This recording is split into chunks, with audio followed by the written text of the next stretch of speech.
আজ হচ্ছে 7ই মার্চ। আমরা অনেকে মুজিবের ভাষণ নিয়ে গর্ব করি, মুজিবের ভাষণকে আমরা শেয়ার করি, মানুষের সামনে শোনাতে চাই। কিন্তু বীরশ্রেষ্ঠ নামে আমরা যেই 7 জনকে চিনি, আসলেই কি বীরশ্রেষ্ঠ 7 জন নাকি 8 জন? আমরা সেই বিষয়ে আজকে দেখব।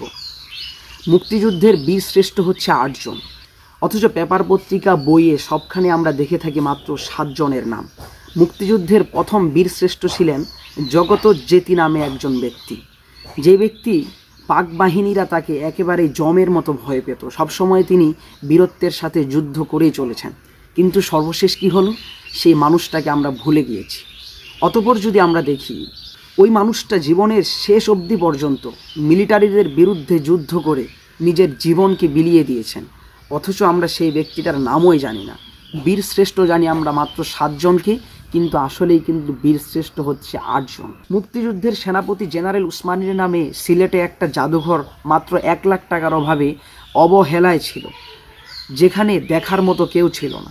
অথচ মুক্তিযুদ্ধের ধানমন্ডি 32-এর নাইট গার্ডের বেতন ছিল 1.5 লক্ষ টাকা। মানুষ তাকে অনেকটাই যুদ্ধের অগ্রসরদের মধ্যেও ধরত, কিন্তু আমরা সেই ব্যক্তিটার নামও ঠিক মতো জানি না।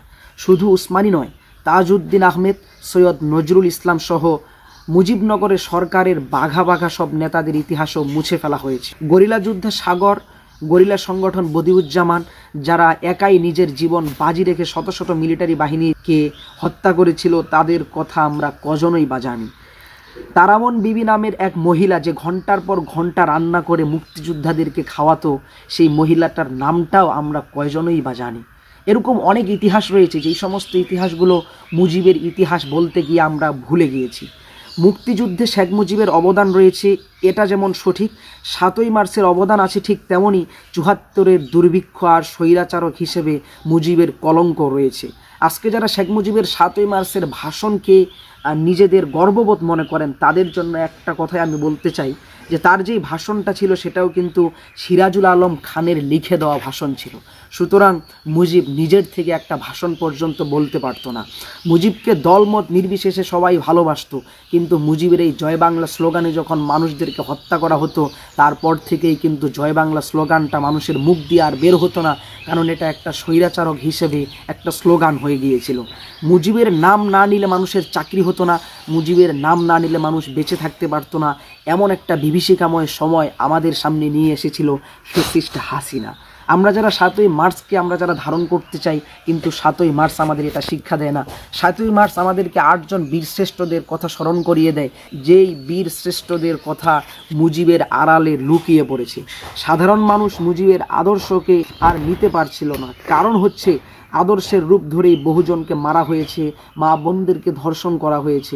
রাস্তাঘাটের নাম থেকে শুরু করে স্থাপনা সব জায়গায় শুধু মুজিব আর মুজিব, যেন এদেশের আর কোনো মানুষ যুদ্ধ করেনি, লড়াই করেনি। সব জায়গায় শুধু মুজিবকে দেখেছি, মনে হয়েছে যেন মুজিব একাই যুদ্ধটা করেছিল। হাসিনা তার বাবের অবদান তুলে ধরতে গিয়ে বাকি সবাইকে বাদ দিয়ে দিয়েছে। মুজিবকে ধর্ণা দিতে দিতে তাকে একেবারে প্রভুত্ব হিসেবে এই হাসিনা আমাদের সামনে প্রকাশ করতে চেয়েছিল। এক মুজিবকে বন্দনা করতে গিয়ে আমরা ভুলে গিয়েছি শত সাহসী যোদ্ধাকে। নিজেদের জীবন বাজি রেখে যুদ্ধ করা উসমানী কিংবা তারামন বিবির এভাবেই হারিয়ে যায়। আমরা অকৃতজ্ঞরাও মনে রাখি না তাদের। এইভাবেই কিন্তু আমাদেরকে বিভিন্ন শহীদদের নামকে একেবারে মুছে ফেলা হয়েছে ইতিহাসের খাতা থেকে। সুতরাং আমরা যারা মুজিবকে নিয়ে গর্ববোধ করি, তাদের জন্য এই কথাগুলোই যথেষ্ট হবে। শুধুমাত্র 7 জন বীরশ্রেষ্ঠ নয়, বীরশ্রেষ্ঠ ছিলেন 8 জন। এমন অনেক বীরদের নামকেই কিন্তু ইতিহাস থেকে মুছে ফেলা হয়েছে। সুতরাং আমরা এই 7ই মার্চকে নিয়ে গর্ব করি না, আমরা গর্ব করি হচ্ছে আজকে 17ই রমজান, পবিত্র বদর দিবস।